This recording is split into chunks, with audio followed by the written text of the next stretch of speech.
Good evening, good morning, good afternoon, wherever you may be dialing in from.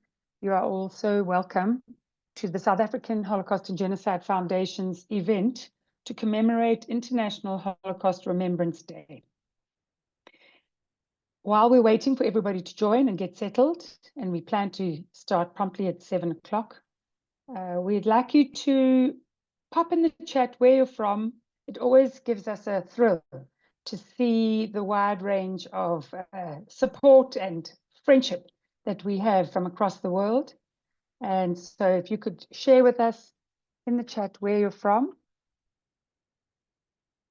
I'd also just remind everybody that the South African Holocaust and Genocide Foundation incorporates all three of the Holocaust and Genocide Centres in Johannesburg, Cape Town, and in Durban.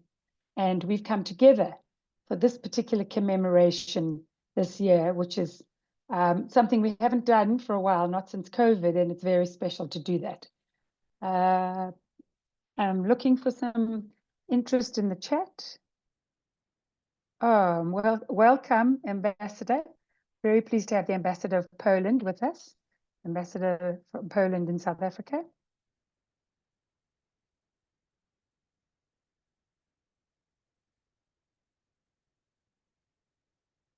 Welcome, Cape Townians, Durbanites,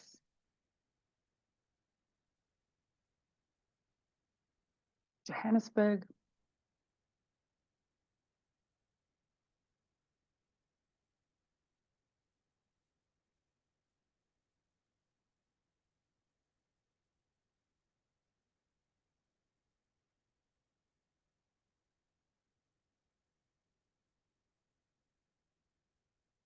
Good evening, good afternoon, good morning to everybody who is joining us at this South African Holocaust and Genocide Foundation commemoration of International Holocaust Remembrance Day. It's an online event, obviously, and the foundation incorporates all three centres in Johannesburg, Cape Town, and Durban. And we are all three centres are delighted to welcome here for this very special commemoration.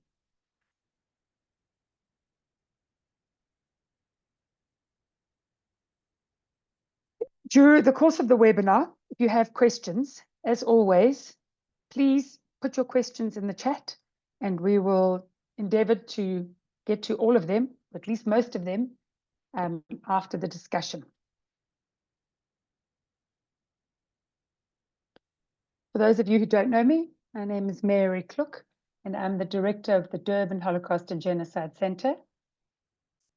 And for those of you joining us now, welcome to the South African Holocaust and Genocide Foundation's commemoration of International Holocaust Remembrance Day. It's wonderful that I'm joined by the relatively new director of the Cape Town Holocaust and Genocide Centre, Jakub, or as he is known affectionately to us, Jakub Nowakowski. Tally Nates, who is the chairperson of the South African Holocaust and Genocide Foundation, is not able to join us. She's traveling in the United States and mainly to speak on this very special day of International Holocaust Remembrance Day. She has a number of speaking engagements, and between that and the time difference, Tally hasn't been able to join us. But we are delighted that most of her team are able to be here, and I'd like to say a special thank you to Vix. Vix Applebaum has been amazing in making sure. Love working with Vix. Her detail is just incredible, and we are all absolutely perfectly prepared. So anything that doesn't go according to plan has got nothing to do with Vix. As I said, we'll start promptly in a few seconds, but just to say we're delighted to welcome you all to this commemoration of International Holocaust Remembrance Day. If you have questions during the course of the evening, please put them in the chat. And as I said, we'll endeavour to get through to as many of them as possible, or as time allows. We're going to begin the commemoration this evening with a recording of a beautiful musical interlude, a song recorded by Zola Shuman, who is the daughter of Gayle Rosenthal, Gaila Rosenthal and Xavier Piatka, Zola's parents, were both Holocaust survivors. And during the middle of last year, the Cape Town Holocaust Genocide Centre created a magnificent exhibition in honor of Gaila, detailing the story of Gaila's life. And the exhibition subsequently has traveled to Johannesburg for a few months, and I'm very proud and pleased to say that we will open this exhibition next week in Durban. So we look forward to hearing Zola, a beautiful rendition of a Yiddish song that she actually wrote in honor of her parents and all their family lost. So after we've heard the music, we're going to hear the music, and then I'll continue to direct you through the program. Welcome, everybody.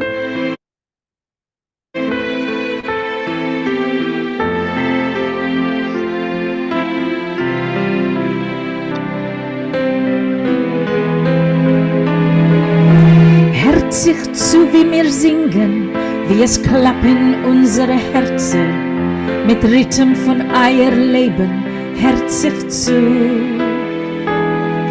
Wir seien euer Kinder, wir singen euer Lieder, zu lieb euch wir seien da. We are here because of you. We'll tell your story, live your dreams, and sing your song. With courage, faith, and hope, with voices proud and strong. The world will know your life, your love, your legacy lives on. Hört sich zu, we will remember you.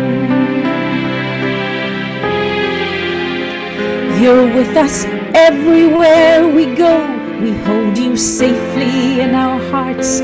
We'll share with future generations all the lessons of your past, all your suffering and losses, and the pain that you've been through will never be forgotten. Hört sich zu. We'll tell your story, live your dreams, and sing your song. With courage, faith, and hope, with voices proud and strong. The world will know your life, your love, your legacy lives on. Hört sich zu, we will remember you.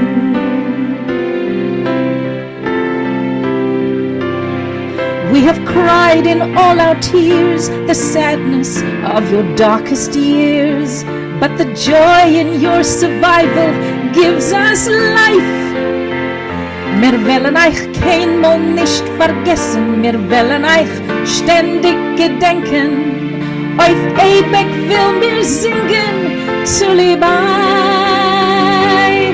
We'll tell your story, live your dreams, and sing your song. With courage, faith, and hope, with voices proud and strong. The world will know your life, your love, your legacy lives on. Hört sich zu, we will remember you. Hört sich zu, we will remember you.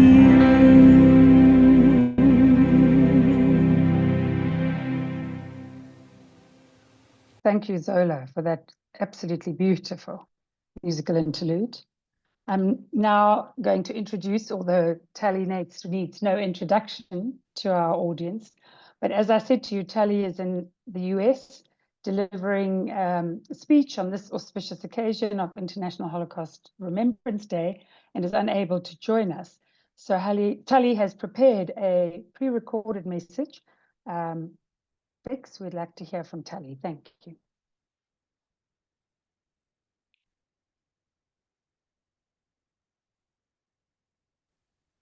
My name is Tally Nates, and I'm the chair of the South African Holocaust and Genocide Foundation, the association of the 3 centers in Cape Town, Durban, and Johannesburg, where I'm also the director of. With the alarming rise of anti-Semitism and hatred of those perceived as the other around the world, the work of the three centers in South Africa is more urgent and necessary than ever before. In today's 79th commemoration, we are marking the 27th of January 1945, the day that the Auschwitz complex of camps was liberated by the soldiers of the First Ukrainian Front of the Soviet Army. After the war, Auschwitz became a symbol of the Holocaust, and as such, that day of liberation, the 27th of January, was chosen in 2005 as the day when the world remembers the horrors of the Shoah. On the 18th of January 1945, the Nazis took tens of thousands of prisoners on a notorious death march towards Germany. Less than 8,000 remained behind in Auschwitz and liberated on the 27th of January 1945. And we need to look at the complexity before we understand the symbolism of Auschwitz. What was Auschwitz? Auschwitz was not just one single camp, but a vast complex comprising over 40 subcamps and 3 main camps: Auschwitz I, a concentration camp; Auschwitz II, Birkenau, a concentration and death camp; and Auschwitz III, Bunamonowitz, a forced labor camp. By the spring of 1943, the Nazis built 4 gas chambers with crematoria in Auschwitz-Birkenau. When trains arrived, SS doctors selected a small number, perhaps 15%, of deportees for forced labor. They were clothed in prisoner uniform, their hair was shaved, and prisoner numbers were tattooed on their arms. This was the only camp where tattooing happened. All the other deportees, mostly women, children, and the elderly, were ordered to undress, surrender their personal belongings, and then they were driven into the gas chambers where the Nazis murdered them with Cyclone B poison gas. The Sonderkommando, Jewish prisoners who were forced to work in the gas chambers and crematoria, removed the bodies, extracted gold teeth, and shaved the woman's hair before burning the corpses. The Nazis murdered approximately 1 million Jews, 75,000 Polish prisoners, 21,000 Sinti and Roma, 15,000 Soviet prisoners of war, and around 10,000 prisoners of other nationalities in Auschwitz. After the war, as I said, Auschwitz became the symbol of the Holocaust. However, the Nazis murdered the Jews in 5 other death camps: Chełmno, Belzec, Sobibor, Treblinka, and Majdanek,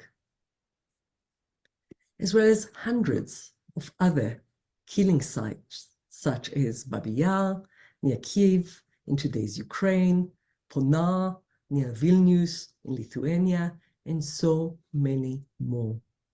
Jews were murdered everywhere, in ghettos, in camps, shot by the Einsatzgruppen or gassed in the gas vans or death camps in occupied Poland. Our challenge is to remember and learn about Auschwitz, but also about all the complex history of the Holocaust. I'm grateful to our dear Holocaust survivors and their descendants, and to my colleagues Mary Kluk, Iris Singer, Jakub Nowakowski, and Adam Mendelsohn for helping us to do just that, today and every day.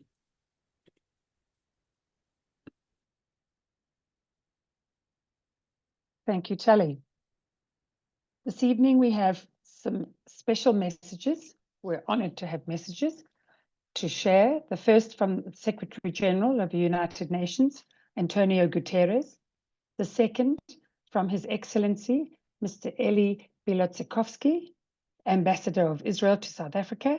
And the third from His Excellency, Mr. Andreas Peschke, the Ambassador of the Federal Republic of Germany to South Africa.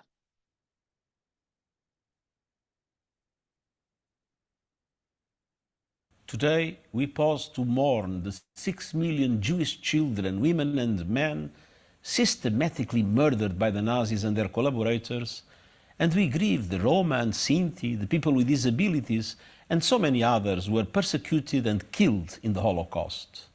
We honor their memory. We stand with the survivors, their families and descendants. We pledge never to forget, nor let others forget the truth of what happened. And we recognize the horrific resonance this day of commemoration finds in our own times. The anti-Semitic hate that fueled the Holocaust did not start with the Nazis, nor did it end with their defeat. Today we are witnessing hate spreading at alarming speed. Online, it has moved from the margins to the mainstream. But today of all days we must remember that demonization of the other and disdain for diversity is a danger to everyone. That no society is immune to intolerance and worse, and that bigotry against one group is bigotry against all. As the former Chief Rabbi of the United Kingdom, Jonathan Sacks, so memorably said, "The hate that begins with Jews never ends with Jews." And so today, especially in the wake of the abhorrent 7 October terror attacks by Hamas, we must resolve to stand up against the forces of hate and division. We must condemn unequivocally, whenever and wherever we encounter anti-Semitism, just as we must condemn all forms of racism, prejudice and religious bigotry, including anti-Muslim hatred and violence against minority Christian communities. Let us never be silent in the face of discrimination and never tolerant of intolerance. Let us speak out for human rights and the dignity of all. Let us never lose sight of each other's humanity and never let down our guard. To all who confront prejudice and persecution, let us clearly say, you are not alone. The United Nations stands with you.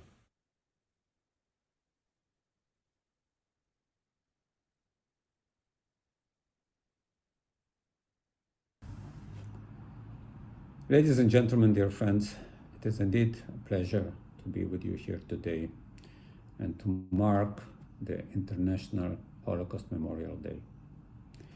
This day was chosen by the United Nations 27th of January because on this day, the biggest death camp of the Nazi murder machine, Auschwitz-Birkenau, was liberated.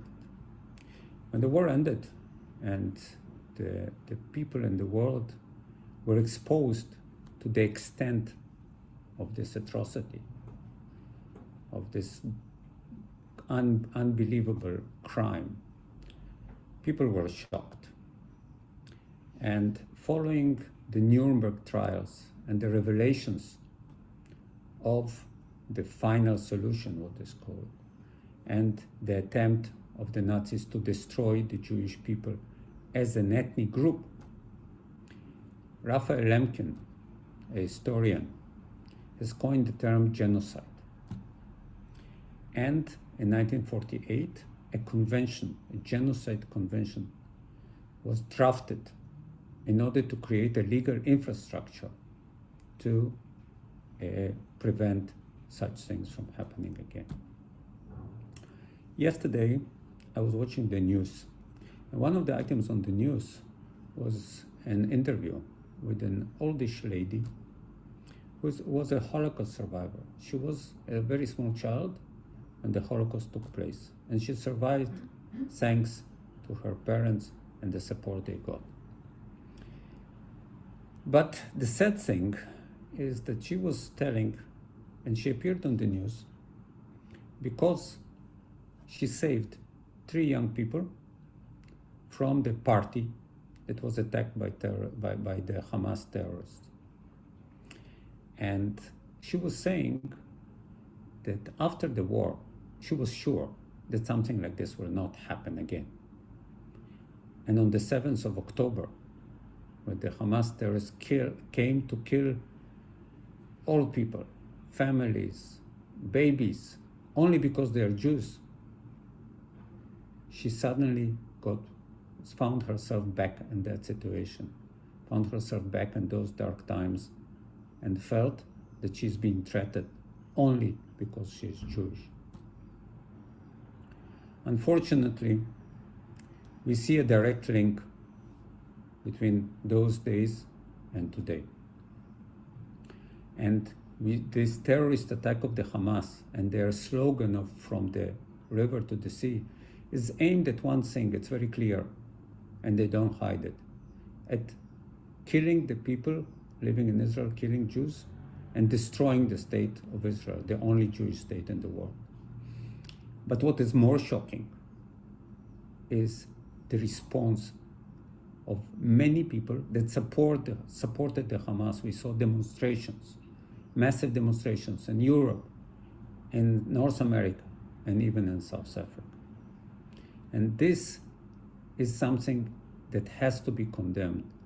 The issue of the Hamas attack is not a political issue, it's a moral issue. And you cannot stand aside.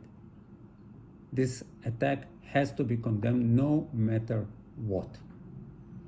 And what is even more cynical is the usage of the convention, of the Genocide Convention, against Israel, against the people that were attacked, and trying to blame Israel for something that it has never done and could not do. I would like to wish you all a good evening, and I hope, sincerely hope, that such atrocities, such attacks will not happen again, but we cannot be sure. Thank you very much.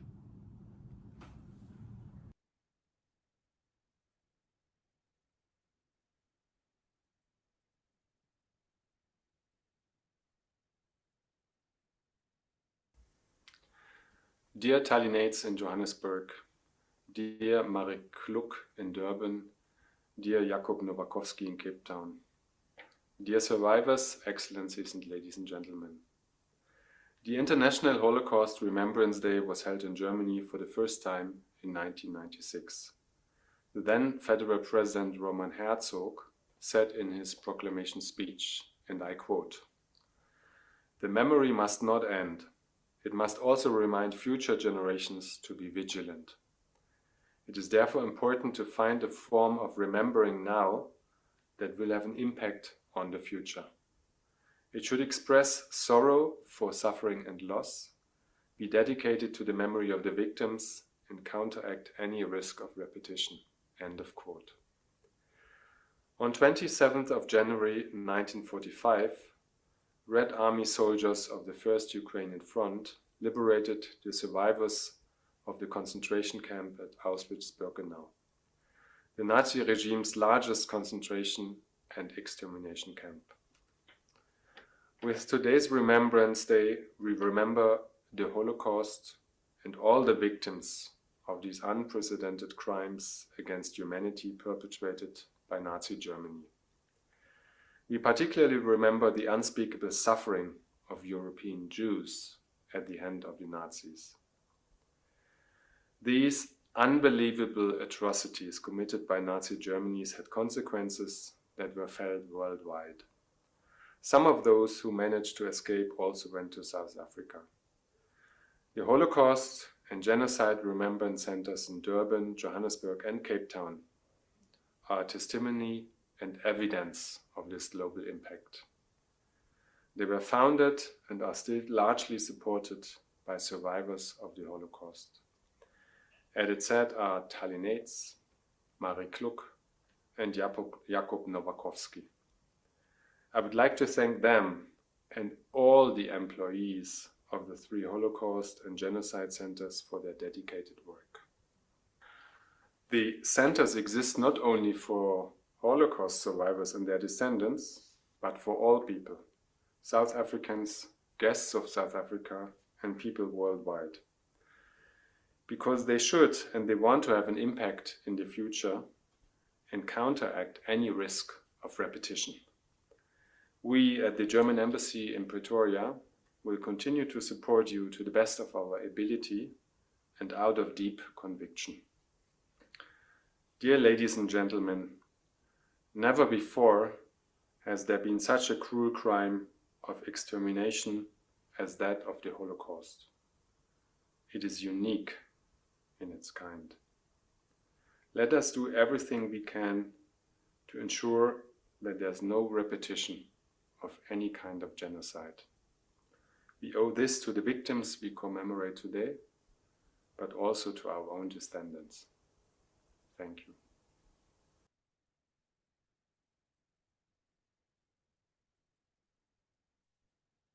We will now share a film that features South African survivors as well as second and third generation survivors talking to us about why it is important to remember.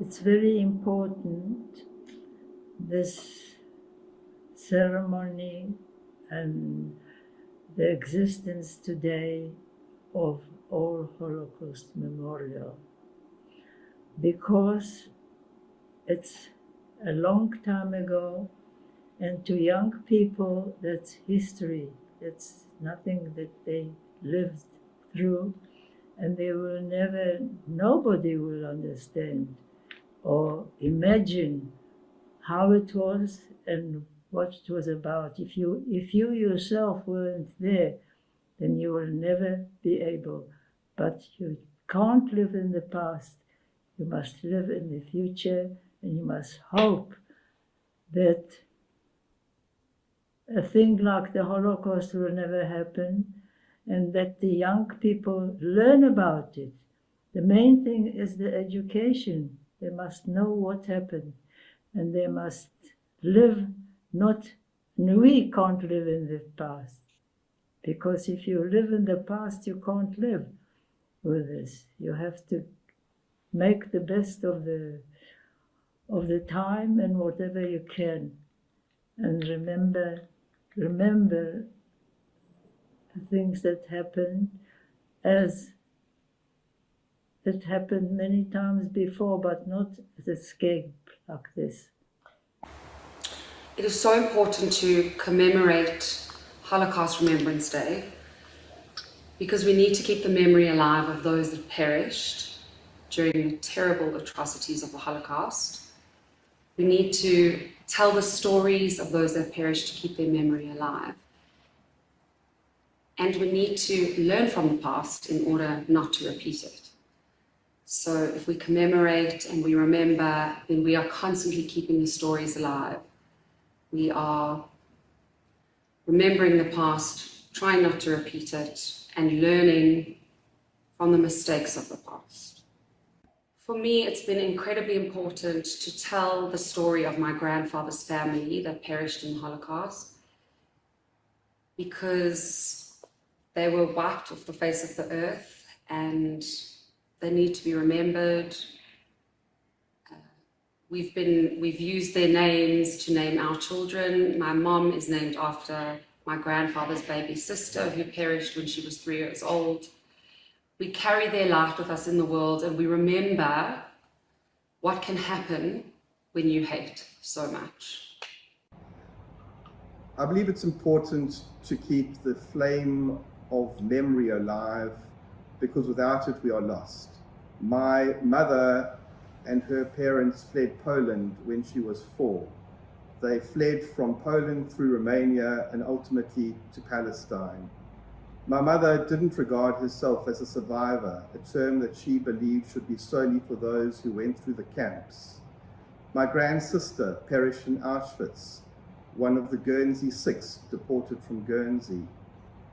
Every year, we as a community at Yom HaShoah say never again, and we dedicate ourselves to teach our children the evils of racism and the Holocaust. An International Holocaust Remembrance Day is more important. It's for the world to remember never again.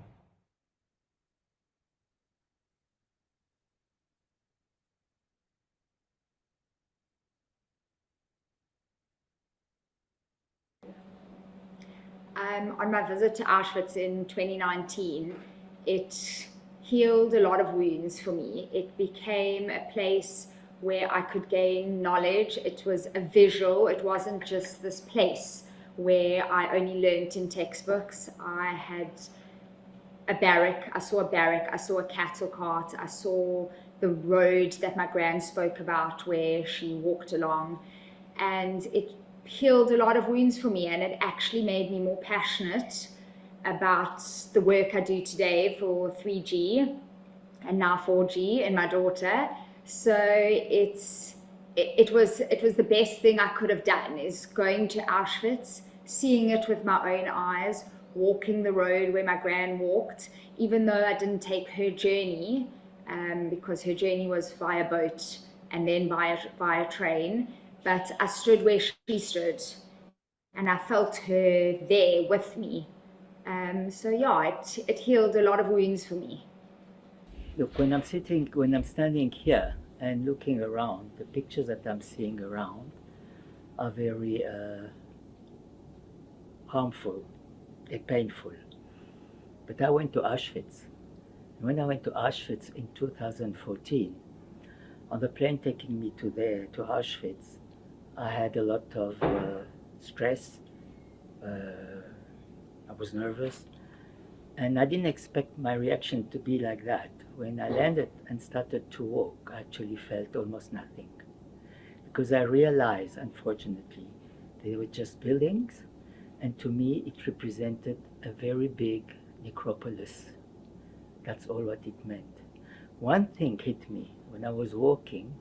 Because I was the son of a survivor, the guide took me away from the group, took me to one of the barracks where the ladies were standing. And I was there in January, it was very cold. And I realized, how did they survive? Because the wind was coming through the floor, it wasn't wood, it was earth, what you call very, and I just kept on playing on my mind, how did they manage to survive? And then another thing that, I don't know if it was in my mind or was it something, I can't work it out, I really don't. When I saw the latrine, I realized that was the lowest of dignity they lost. And I just smelled, I could smell foul smell. Was that my brain? Was that my imagination? Or was it from there? I actually blocked my nose and I walked out. These were the reactions. But afterwards, when I was walking to Auschwitz, I realized it was big, it lacked all this, of course, and I wasn't there, so I cannot say how I feel. Although 3 weeks later, I came up with a poem that was expressing the loneliness of that place. But I can't give you more because I wasn't in it. When I hear people, and even when I do tours of the Holocaust, of the Shoah, I do tours in roads speaking about that. At the end of the day, I'm still an outsider. I can't explain what it is being hungry. I can't explain what it is fear. I can't explain what it is becoming mad, being beaten, because we were not there. That's why my conclusion to Auschwitz, for me, it's a big, like I said, necropolis, because you walk through there, and you know the soul of our people are probably still there, if it is, and they're there, and they're probably saying, please walk on our footsteps, and just don't forget us. That's all what I can say.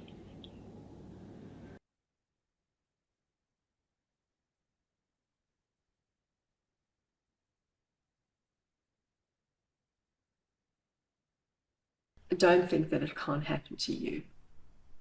You think that this can only happen to other people, other religions, other people, others, other types of people, people who aren't you. It can happen to you.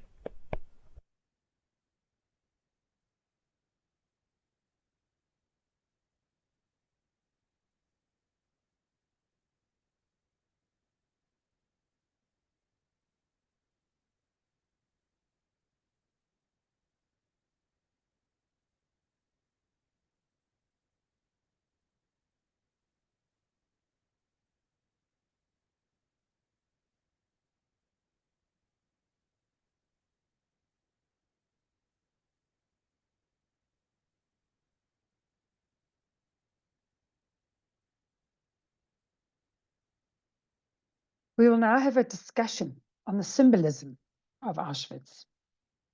And if during this discussion you have any questions, please put them in the chat.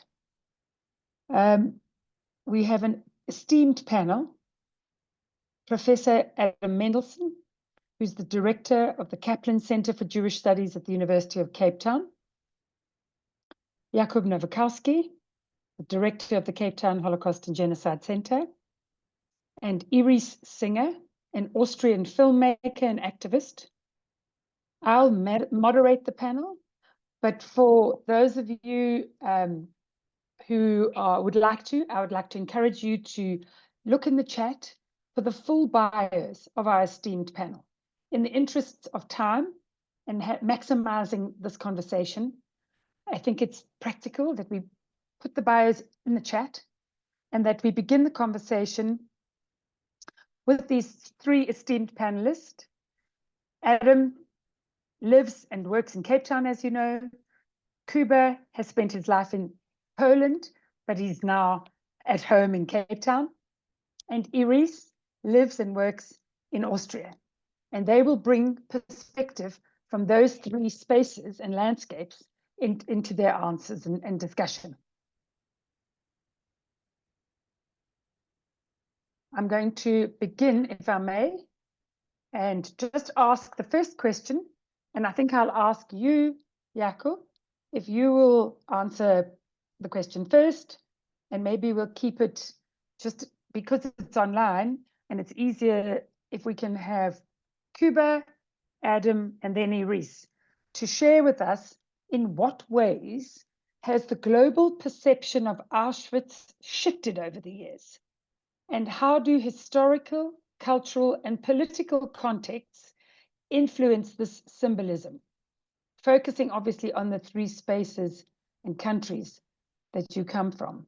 And I think it's the beginnings of that conversation happened in the short film that we saw, the very poignant perceptions of this exact question from survivors and second and third generation. So if I might ask you, Kuba, to begin. Thank you, Mary, and thank you everybody for joining us during this very special day. It's an honor to be a part of this panel. I think it's inevitable that the symbolism of Auschwitz has changed and been changing and will change over the time. As with every new generation, we will be looking at Auschwitz, or people will be looking at Auschwitz through the background of their own backgrounds or emotions and experiences. But we mustn't forget that the story of Auschwitz actually starts as an actual tangible place built out of wood and bricks and mortar. And for me personally, because I'm coming from Poland, because I've been living in the shadow of Auschwitz, this is something that is very obvious, that above everything, Auschwitz is an actual place, existing place, a proof, an evidence of the crimes that have been committed 79 years ago in the middle of Europe. But Auschwitz started again as the actual place, liberated in January 27 by the Russian army.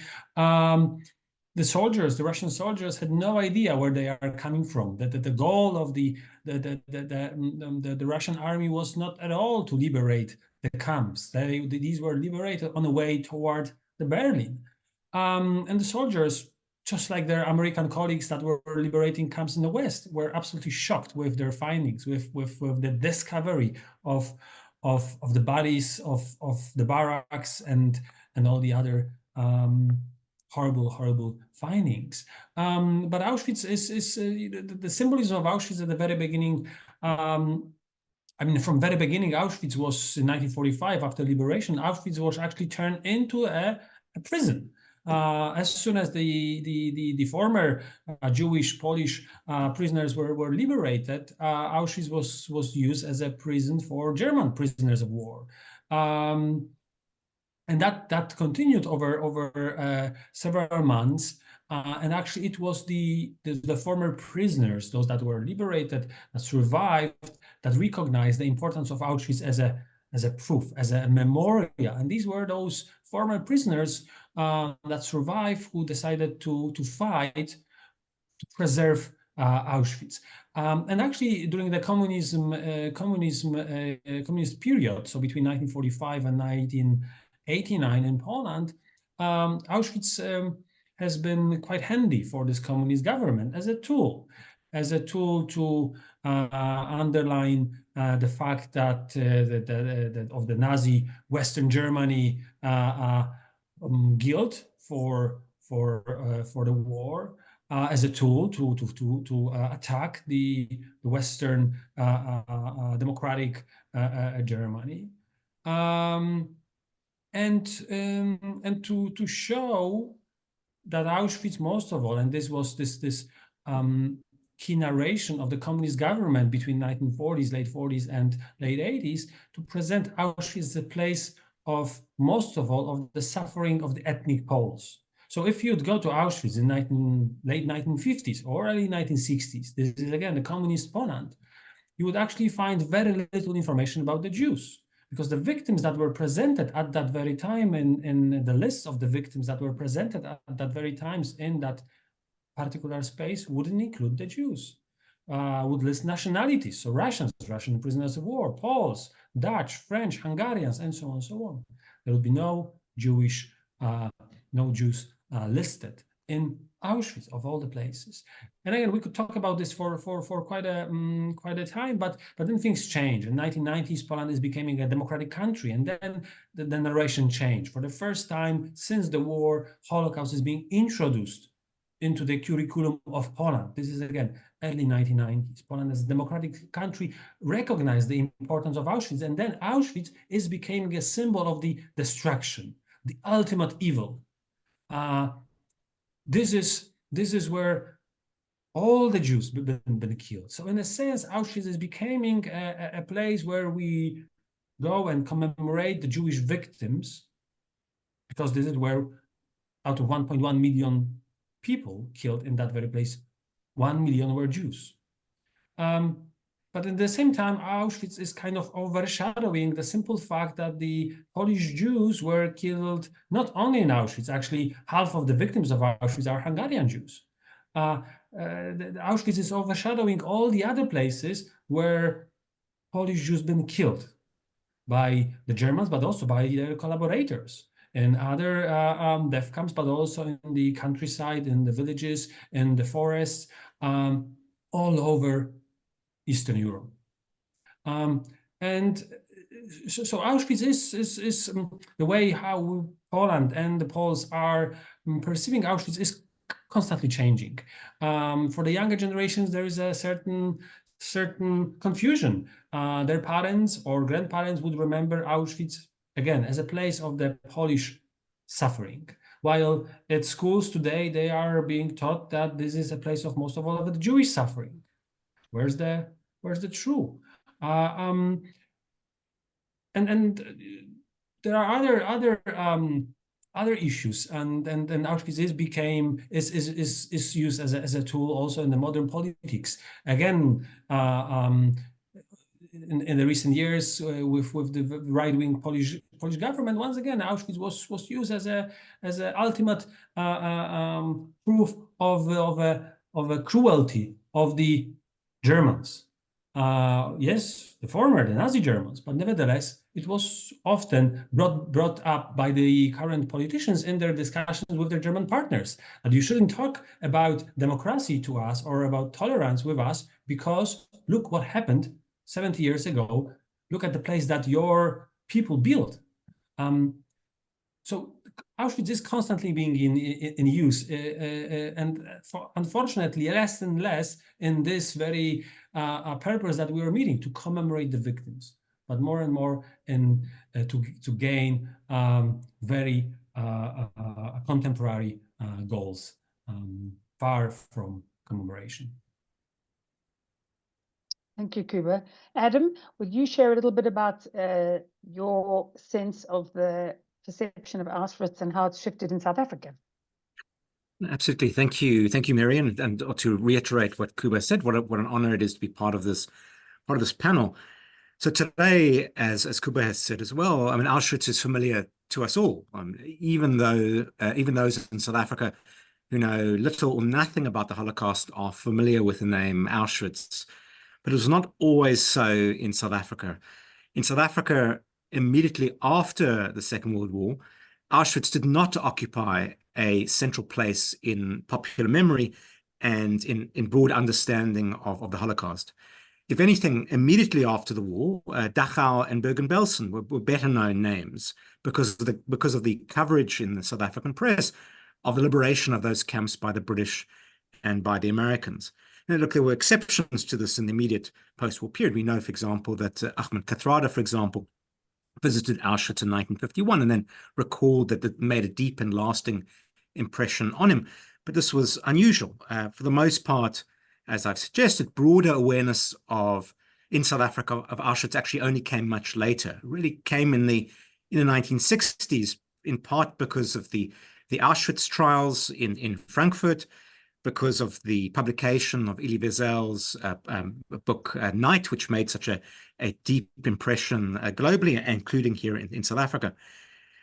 And the growing prominence of Auschwitz coincided then later, really in the 1970s and 1980s, with greater public awareness of the Holocaust itself, but also with particular episodes that attracted international attention. Again, there's less of a South African dimension than South Africa really watching a broader shift in how the Holocaust was reported, reflected on internationally.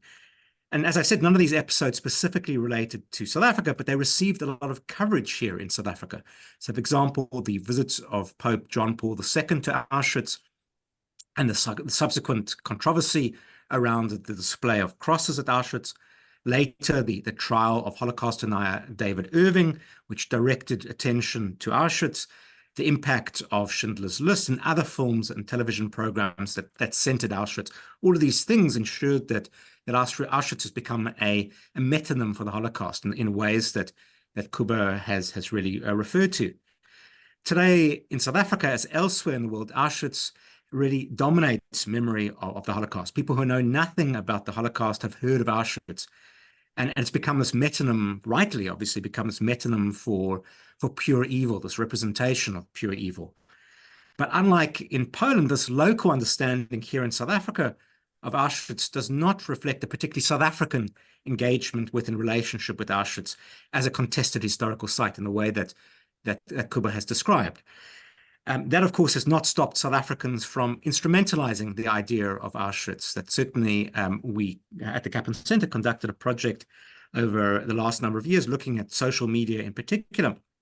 And what one of the striking features of this, and this is prior to October 7th, is how common invocations of genocide, of Hitler, of the Holocaust, and particularly of Auschwitz, were on social media in South Africa.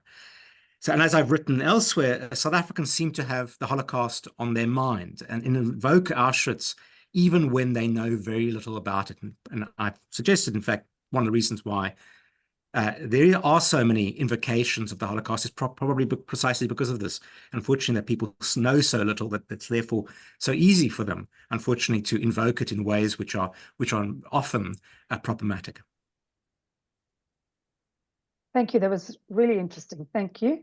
Adam, if we can now ask Iris to share a little bit of the Austrian perspective. Thank you very much. First of all, it's a great pleasure to be part of this panel discussion. I have to apologize for my voice. It's a bit scratchy, so I hope it's gonna keep up. Sorry for that.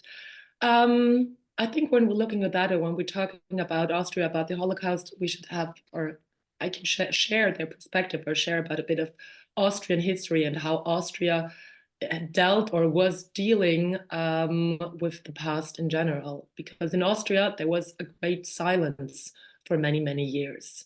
So the re-establishment of the Republic of Austria in 1945 also remarked the birth of Austria's self-image as a first victim of National Socialism. So the professorial government described the Anschluss in March of 1938 as a military occupation by foreign power, and Austria as the first free country to fall victim to Hitler's aggression. So I have to repeat that that Austria's self-image for many years was we were the first victim of National Socialism. In 1986, a debate in the presidential election campaign changed this view totally. There was a scandal around the presidential candidate and former General Secretary of the United Nations, Kurt Waldheim. He had hidden a very important part of his biography because he was a member of an NS organization. So when Waldheim was confronted with the suspicion that he had been involved in war crimes at the Balkan as a Wehrmachts officer, he defended himself and saying he had just fulfilled his duty as a soldier. So this statement suddenly made a big change of the official victim thesis visible. And then in 1991, the federal Austrian Chancellor, Mr. Franz Winnicki, gave a speech in the National Council in which he not only relativized this victim thesis, then he had, because that had been upheld by officials until then. So we're talking about the year 1991. Austria as first victim of Nazi Germany. He also acknowledged the guilt of Austrians in the Second World War and in its consequences. So I think when we're talking about Auschwitz and about the Holocaust, we really have to see this long non-information, or very, very long not speaking about it. I just had a few days ago, a friend visited me and she was completely upset. She just came back from a family meeting and she said, like, Iris, you know, my cousin just told me my grandfather was at the SS. I'm 46 years old. Nobody in my family has ever talked about that. So there's so many things to talk about, or just like to work on it, because people are just like, they want to forget, or there was a generation of perpetrators. I think many of them didn't want to talk about their past or what happened. But I also want to share like some positive things. I think right now I can see it. I'm working a lot with schools, with students, with teachers. I'm going to talk about that a bit more later. And I really feel here there's so much work going on. So there's so many activities, workshop things. So yeah, there's a lot to talk about, and there was far too long silence. Thank you, Iris. Going back to you, Kuba, what is the importance of Auschwitz and the Holocaust for young generations in South Africa, Austria, and Poland? But let's talk about Poland. When we ask you, please, Kuba, what is the importance of the Holocaust and obviously Auschwitz for young generation? Thank you. But in Poland, this is something that we cannot really escape from, because as it happens, we're living in this post-Holocaust space. Out of 6 million Jews that were killed during the Holocaust, most of them were actually killed in Eastern Europe. Many of them were killed in what today is Poland. So when you're traveling through Poland, and that's if many groups are going to Poland to go to Auschwitz or Bełżec or other places, and they have no idea that actually when they are traveling from the airport to their hotel, or from the hotel to this place of Auschwitz, they are traveling through the places that are also filled with graves of the Polish Jews that were killed by the Germans during the war. So there's no escape. And again, for the younger generation, I think there is again a bit of confusion on especially on the story of Auschwitz. Who's the victims? Why it's important for us? Do we really need to learn about this 70 years later? How about our victims? These are some of those issues are again being underlined by the politicians. That is, there's too much of Auschwitz, that we should now focus on the ethnically Polish victims, that Auschwitz is overshadowing our own ethnically Polish suffering. So there's all those those issues. But again, like Iris has mentioned, there are also positive things. And I think for more and more, especially younger Poles, Auschwitz is not a problem or a challenge, but more and more an obligation, in a sense, an obligation that is making them to look for ways to commemorate, to act. And again, what we've seen in Poland over the last 30 years, but especially over the last maybe 10, 15 years, is this huge involvement of the non-Jewish Poles in commemoration, of the Holocaust, in commemoration of their Jewish victims. And that's happening not only in places big and like cities like Krakow or Warsaw, but also in small tiny villages. And some of the key actors behind those programs, like Mr. Darek Popiela, who is a sportsman who's putting together a team who are of young people who are commemorating and renovating Jewish cemeteries. That's something that is happening. It's not to say that there is no anti-Semitism. It's not to say that there are no problems. But again, this is a surprising to see so many younger people involved in that. But again, there is also a problem. There is also a threat that Auschwitz will be used again as a primary symbol of the Holocaust, which can mean that on top of visiting Auschwitz once a year, we don't need to do anything else. We don't need to do anything more. We don't need to look at our hometowns and our villages and see perhaps there are, and certainly there are, sites of mass killing of the Jews that still needs to be renovated and remembered. So there are reasons for optimism, but there are also challenges, and these are very visible in Poland.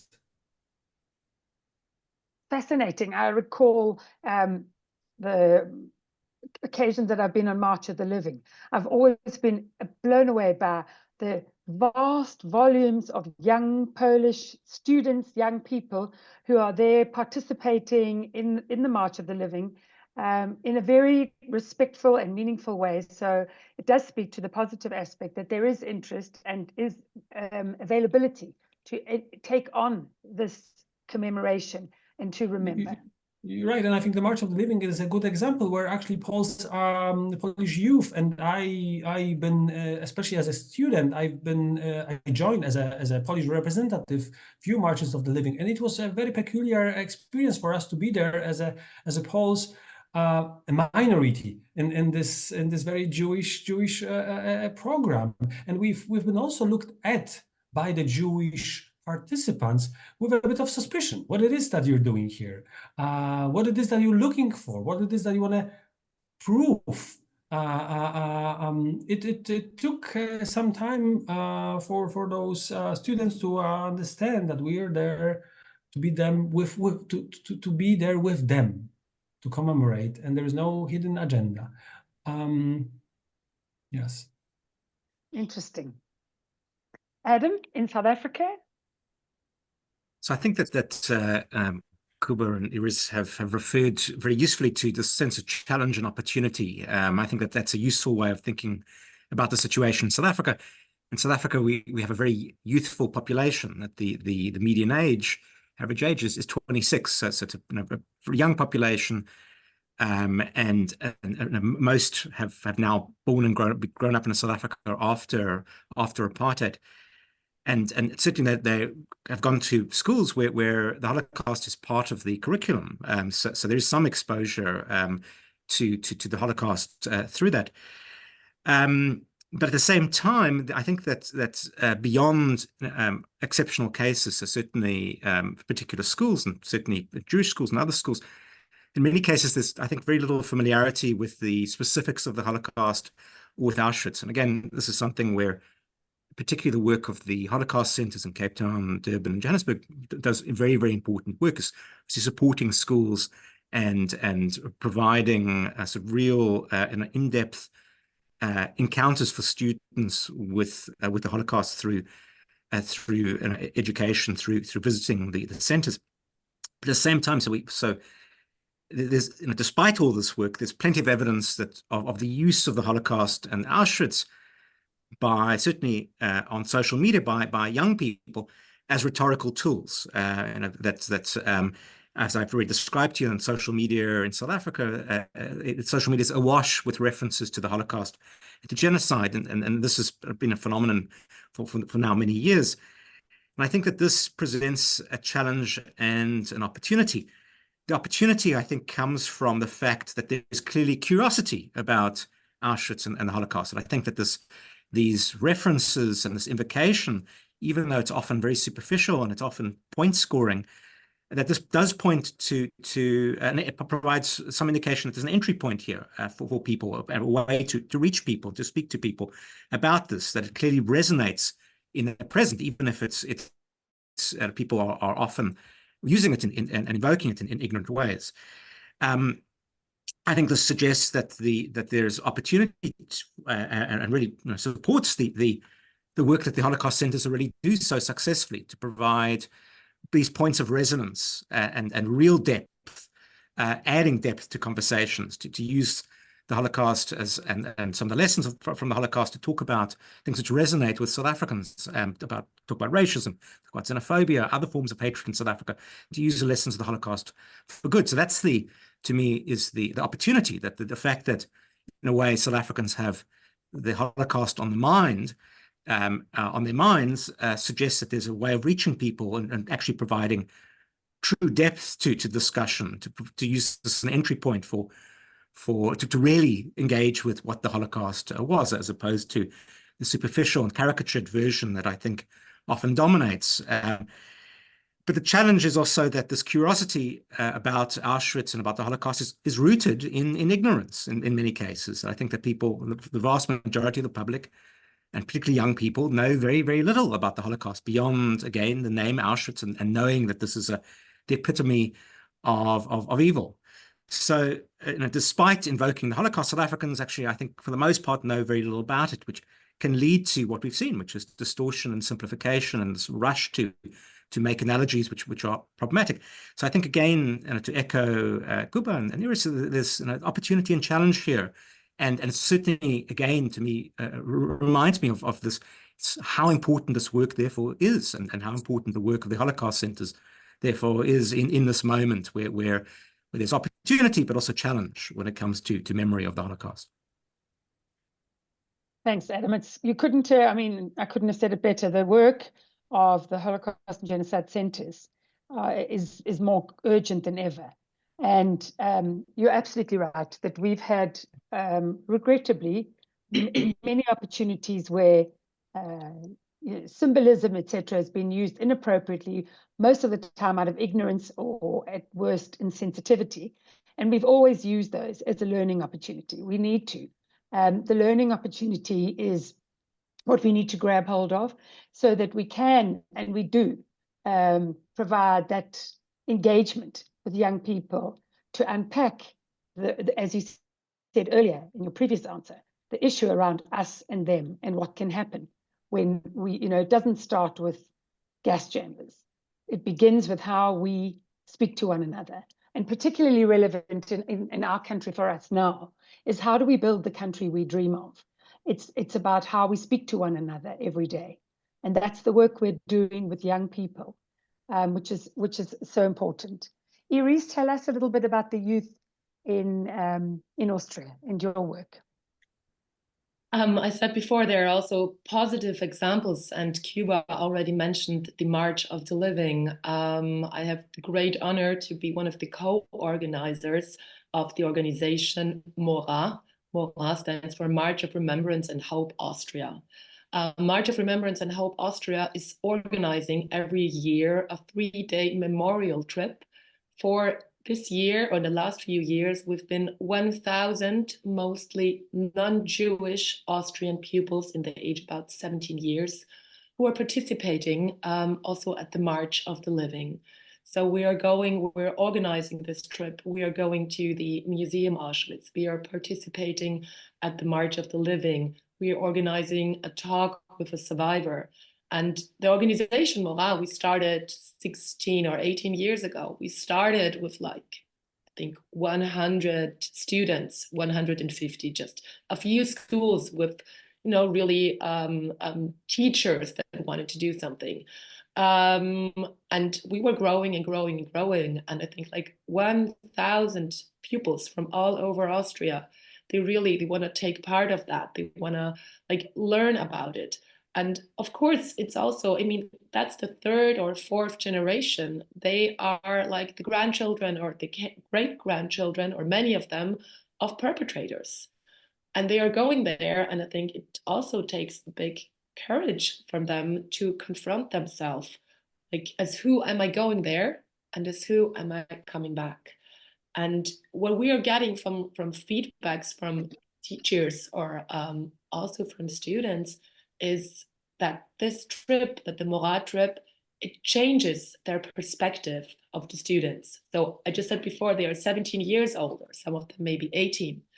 One of the teachers told us that parents from her class or from her students came to her and said, like, you know, my child has changed after that.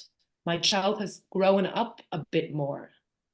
And how much they have been grown up, there's just another example I would really like to share, because yeah, this makes me very, very proud, because I know the students who organized that. So we had in 2019, there was the exhibition, The Lest We Forget.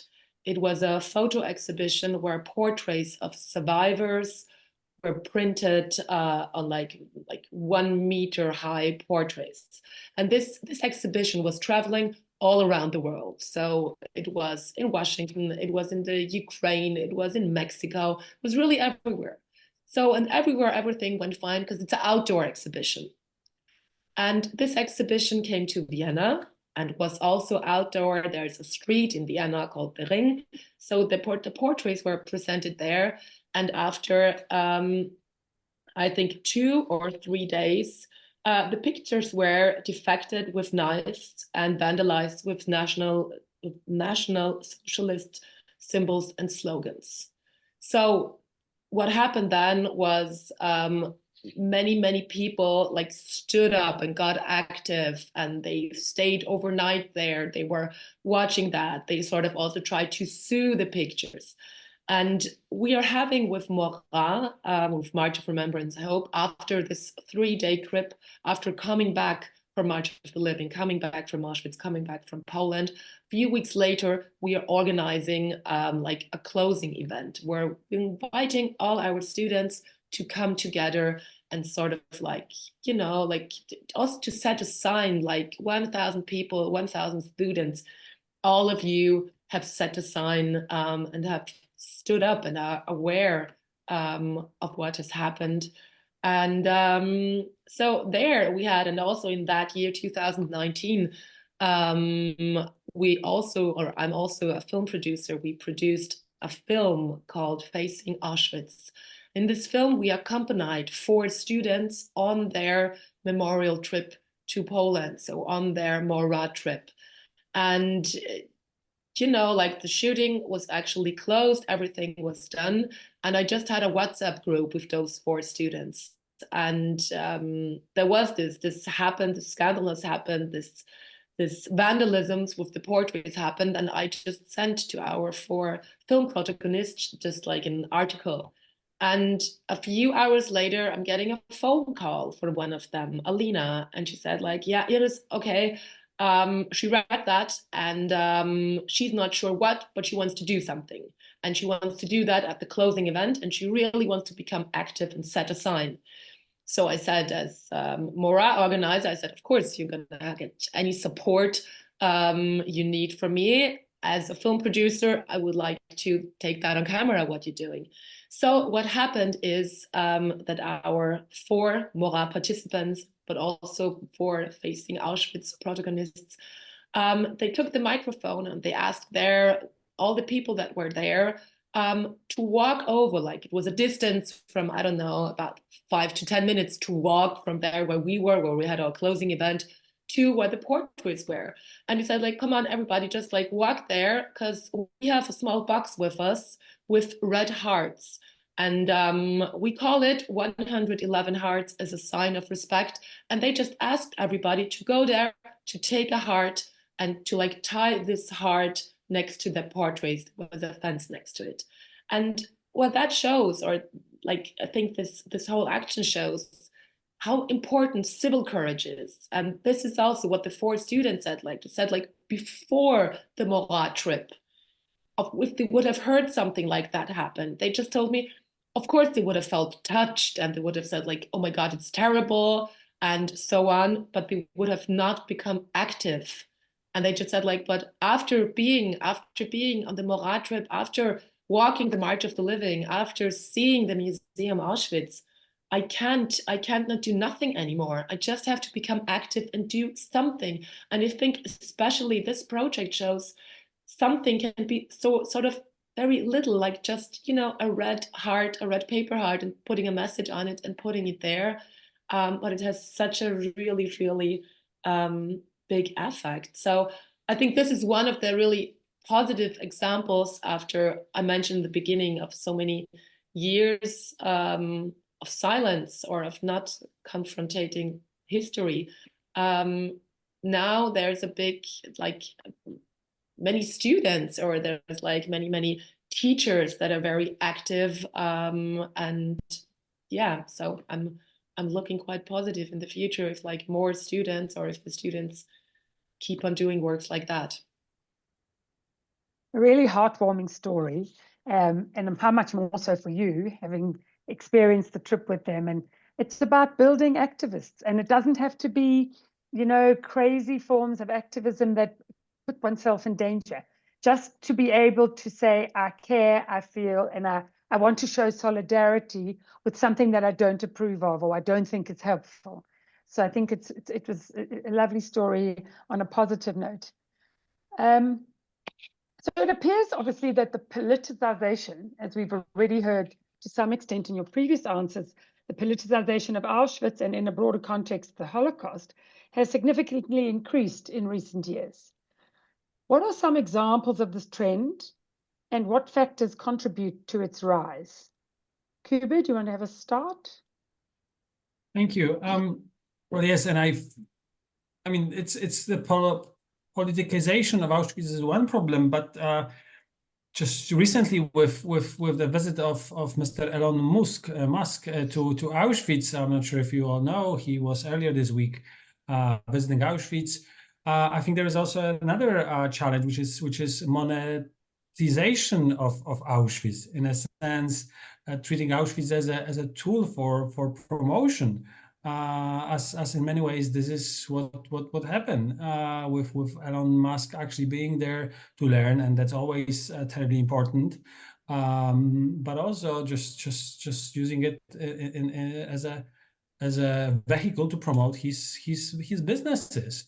And that's not only Elon Musk. Over the last years, we've seen Auschwitz being used in a number of publications, books, which are having Auschwitz in their title, but has nothing to do with actual stories of the victims or perpetrators. They're just using the name that people recognize all over the world to bring in attention. And then they take us at this story of love or hate, or revenge. That has nothing to do with reality. And we've seen it in the books. We've seen that in the movies. The Hunters movie or series in one of the TVs is doing precisely that, using Auschwitz as a tool to bring our attention and then take us into the journey of revenge and bloodshed and so on and so on. But yes, politicians are also understanding very well that Auschwitz is a name that we will respond to. If someone shouts Treblinka, well, not really. If someone shouts genocide of in Rwanda, that is yes, bringing attention because of the shock of the world. But if someone shows Namibia or Auschwitz became part of the pop culture. And again, politicians are fully aware of that. And then that's visible in Poland.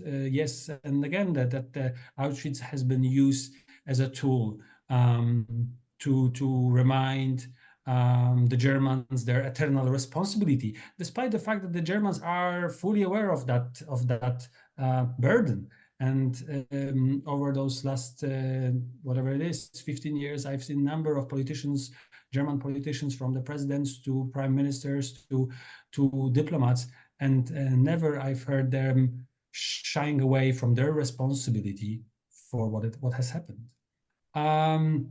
But yes, Auschwitz is a tool, and it's being used, and the Holocaust is being used as a tool in the discussions to attack the enemy. And again, it's sometimes, I mean, rarely in Polish politics, at least, it's rarely actually to attack the Jews or Israel, but in many cases it is attack other politicians of being pro-Jewish or too much pro-Jewish, too much pro-Israeli.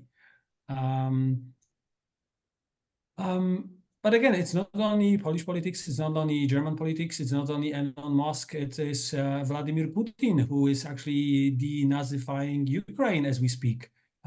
School after school and village after village, it's bringing up Auschwitz and the Holocaust as a reason for his invasion on Ukraine, which is obviously absolutely false.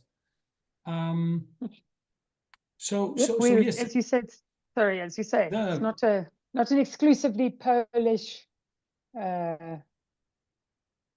scenario. Absolutely. Adam, in terms of South Africa and your point about Auschwitz not being in the public domain in terms of knowledge, other than, you know, a word that's to be bandied about, often with misused. I think that's, and Kuba's point is well taken. That there's an interesting paradox here, that, you know, the increasing presence and prominence of the Holocaust and Auschwitz, particularly in popular culture, means that it is superficially familiar to people at the superficial level. It's something people have heard of. They might have seen a television program. They might have you know, perhaps read a book or otherwise, which is referred to Auschwitz and to the Holocaust. But I think to many people, it still means very little. That it really is a sort of superficial signifier. And I've really suggested to us earlier that I think arguably in South Africa, it's precisely because, unfortunately, it means that there is so little real knowledge of the Holocaust in the wider society that it is used so freely. That it's and again, there are no consequences, you know, to doing so. That this is very different from a situation or a country where, like even the United States or certainly Germany or Poland or even England, places where there is where memory of the Second World War is central to how the society thinks about itself. And that in South Africa, you know, I think there's, other than perhaps the superficial discussion of the Holocaust, it's not as if that we're a society which is engaged much with the Second World War, engaged much with that particular past. So again, this paradox of you know, superficial familiarity and often historical ignorance. And I've suggested already that this is a particular problem. We've seen it particularly on social media, that these invocations, frequent invocations of genocide, Hitler and the Holocaust on social media in South Africa. But I think unfortunately over the last number of months, this has seeped out into from the online world into public life in South Africa, that the frequency of these invocations of the Holocaust and of Auschwitz, and again, without, I think, due reflection, without really knowing or thinking about what this means. What does it mean to invoke the Holocaust or to invoke Auschwitz? And I think that in some cases, these invocations are clearly meant to insult and to hurt Jews and to diminish the Holocaust. I think that in some cases there is a malign intent behind these invocations. And I think in other cases, these invocations of the Holocaust and of Auschwitz are meant in good faith. They are meant as a call to action, again, a reference to something which is understood to be the epitome of evil. But I think the common denominator here is that these invocations are in public life in South Africa are often simplistic and tell us very little about Auschwitz and often reflect real ignorance about the Holocaust and about Auschwitz. They tell us much more about, unfortunately, about the present than they do about the past. And they tell us much more about a lack of engagement with the past than anything else. Thank you, Adam. Iris, do you want to add something in terms of Austria? Yes, I would like to stay with two positive examples. On the one hand, we had just 2 days ago, last Friday, there was a very big demonstration in Vienna, or actually in whole Austria. It was on Friday, 26th of January.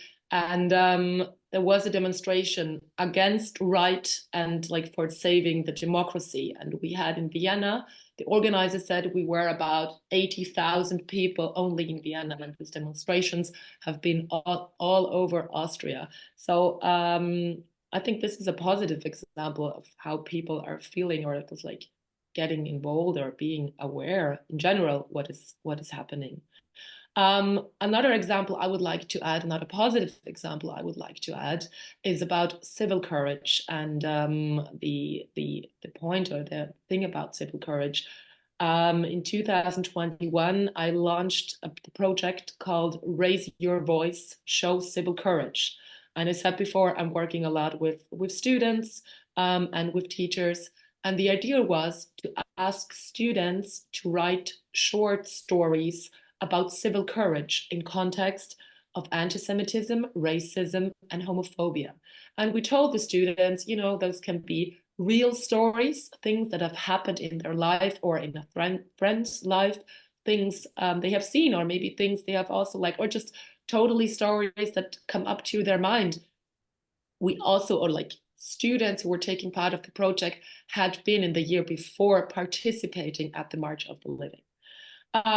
So we asked them just write short stories, 1 to 2 pages, and just the only important thing is somebody in the story has to show civil courage. That's the important thing.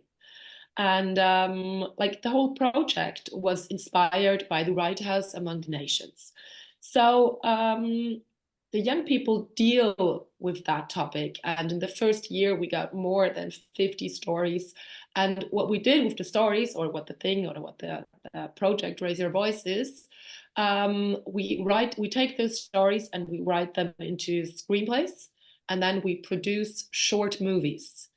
And our thing is, we don't want to change that stories, change their perspective of the students, of what they see or what they feel too much. We just want to, or trying to leave the story how they have been writing it. And these films, now in the last 2 years, we produced 8 short movies that are completely different, all of them. And these films are sent to schools in cooperation with the EO Youth Cinema.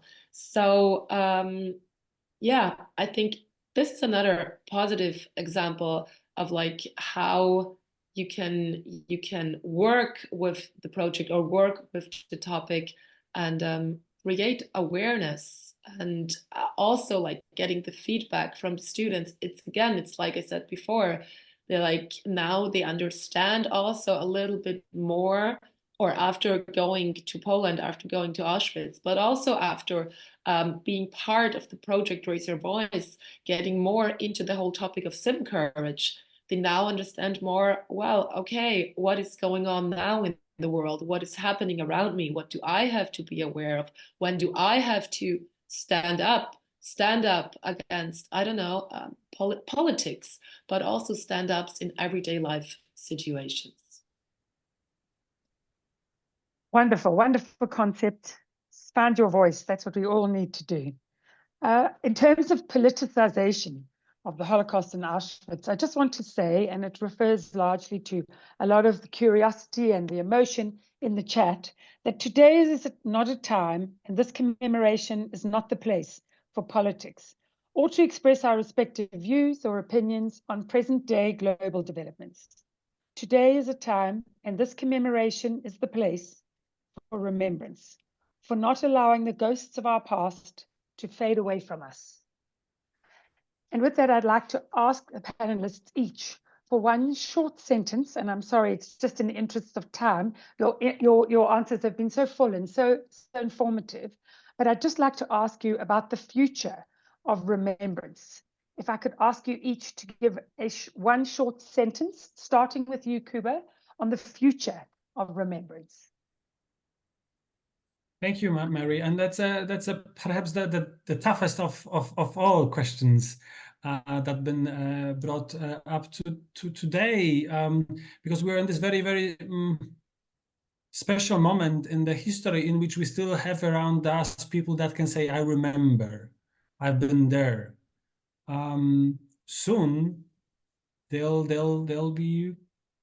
be gone, and then we will not be able to remember anymore. In the same way, we don't remember ancient Rome. We know about ancient Rome, we learn about ancient Rome, but we cannot remember that. So how do we transfer memory into knowledge? How do we transfer memory into obligation for a positive change? How do we change this memory into something that will be important for all of us, despite, yes, we are far away from those places and those times, and that's certainly the challenge. But again, Auschwitz, coming back to the very beginning of this entire program, Auschwitz is a place that is telling us a lot about the Germans. It tells us a lot about the victims, but most of all, it tells us a lot about us. And that's the universal lesson of Auschwitz. It tells us about what humans are capable of doing if the time is right or wrong. How far can we go under certain circumstances? That's the universal lesson of Auschwitz. And I think that is the challenge for us in the business of Holocaust education. We'll be looking for answers, certainly. Thank you, Kuba. Adam, can you give us your thoughts briefly on the future of remembrance? Absolutely. So, I think Kuba has pointed to some of the challenges again, which is that we are living in a moment when the number of eyewitnesses who are able to bridge the past and the present are diminishing, and unfortunately we can imagine a world where there won't be eyewitnesses, and it falls entirely to us to carry out the work of teaching the importance of the Holocaust.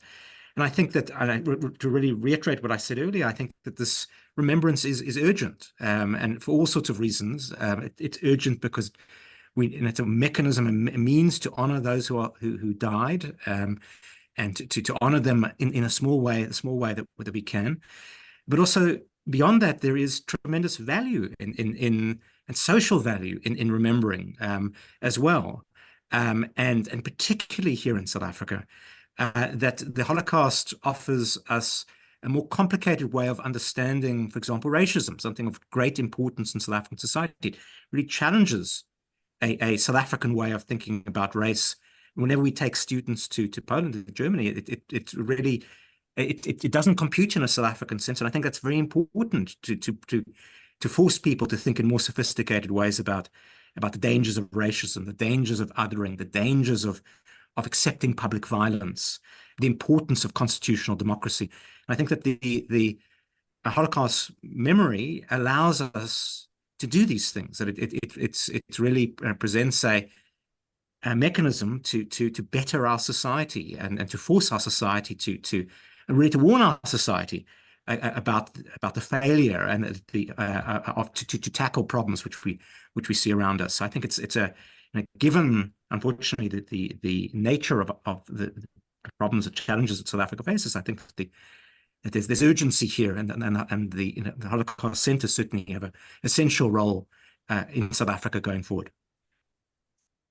Thank you, Adam. Iris? Keep on talking about it. This is what one survivor who's very special to me, Mr. Marco Feingold, he died a few years ago in the age of 106 years. And he accompanied Morin, or he came with us as a survivor for many years. And then he talked to our students. He was giving a speech. And I just remember there were also the students had the possibility to ask him questions. And the question quite often came like, so, but Mr. Feingold, you survived 4 concentration camps. What's your message to us? What's your message to the youth? How can we, what can we do? How we can that never happen again? And Mr. Feingold said, like, be aware what's going on in the world and be interested and don't look away. And I think, or I hope that this is a very big part of the future. Or this is what I want to give, like, to all the people or the students I'm working with, like, be active, show civil courage, and don't look away. And as I said in the beginning, keep on talking about it. Thank you. It was such a profound thing you said there, Iris. My late mother was a teenage refugee to South Africa from Germany, and she drummed into us from a young age, look at the world with open eyes. And I think that's what you were trying to say.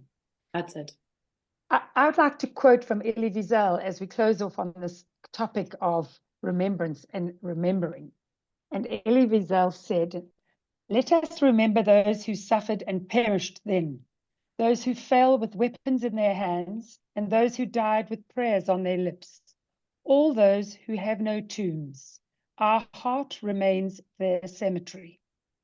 But is there hope? Is there hope in memory? There must be. Without hope, memory would be morbid and sterile. Without memory, hope would be empty of meaning, and above all, empty of gratitude. Close quote. We've come to that part of the evening that's really difficult. We are 2 minutes from the end, and we have a host of fascinating questions, many of whom, and Julia's asking, will they be responded to?